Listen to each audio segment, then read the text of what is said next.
एक आदमी का पोल्ट्री फार्म था। वहाँ पर वो अंडे और चूजे बेच करके अपना गुजारा चलाता था। एक बार वो किसी काम से बाहर गया तो उसको वहाँ पर रास्ते में एक अंडा मिला। वो उस अंडे को उठा करके अपने पोल्ट्री फार्म पर ले आया और मुर्गियों के अंडों में रख दिया। जैसे ही अन्य अंडों में से बच्चे निकले, उसमें से भी बच्चा निकला और वो उन चूज़ों के बीच रहता था, उनके साथ ही खाता और ज़्यादा नहीं उड़ पाता था वो, क्योंकि जैसा माहौल में रहता था, जैसे लोगों के बीच, जैसे मतलब बच्चों के बीच में रहता था, तो उन्हीं जैसी हरकतें थी। ज़्यादा ऊंचा उड़ता भी नहीं था और दाना पानी खा करके उन्हीं के बीच आनंद से रह रहा था। एक दिन उस पोल्ट्री फार्म के मालिक का जो बेटा है, वो पोल्ट्री फार्म पर आया और उसने देखा कि एक बच्चा वो सबसे अलग है। उसने पूछा, पिताजी ये बच्चा किसका, मतलब ये मुर्गी का तो नहीं लग रहा। उसके पिताजी ने बताया कि बेटा ऐसे ऐसे करके मेरे को ये अंडा कहीं से मिला था, मैं ये ले आया और ये चील का बच्चा है। तो उसने कहा, पिताजी भी ये चील का बच्चा है और मुर्गियों के बीच में रह रहा है, इनको खा नहीं रहा, इनके जैसे ही दाना चुग रहा है, ज़्यादा उड़ नहीं रहा, तो ये क्या कारण है।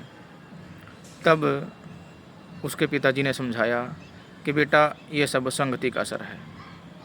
जैसे इनके बीच में ये रह करके, मुर्गियों के बीच में रह करके इनके जैसी हरकतें करता है, जितना ये उड़ती हैं उतना ही उड़ता है, जो दाना पानी ये खाती हैं वही खाता है, तो इसका स्वभाव भी ऐसा ही बन चुका है। अब ये ऐसा ही रहेगा।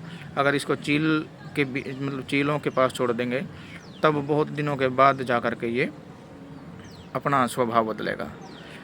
उसी प्रकार से इस कहानी से हमें ये शिक्षा मिलती है कि जैसे लोगों के बीच हम रहेंगे, हमारा स्वभाव, हमारा व्यक्तित्व भी ऐसा ही होगा।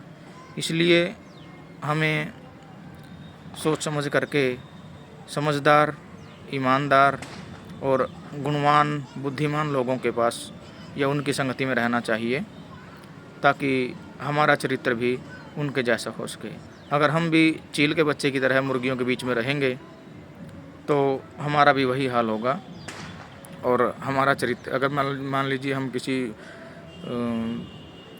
गंदे आदमी, बेकार आदमी के पास उनकी संगति में रहते हैं, तो हम भी, हमारा स्वभाव और हमारा चरित्र भी ऐसे ही हो जाएगा। इसलिए हमें हमेशा अच्छे लोगों की संगति में रहना चाहिए, क्योंकि एक कहावत भी है, जैसी संगत वैसी रंगत।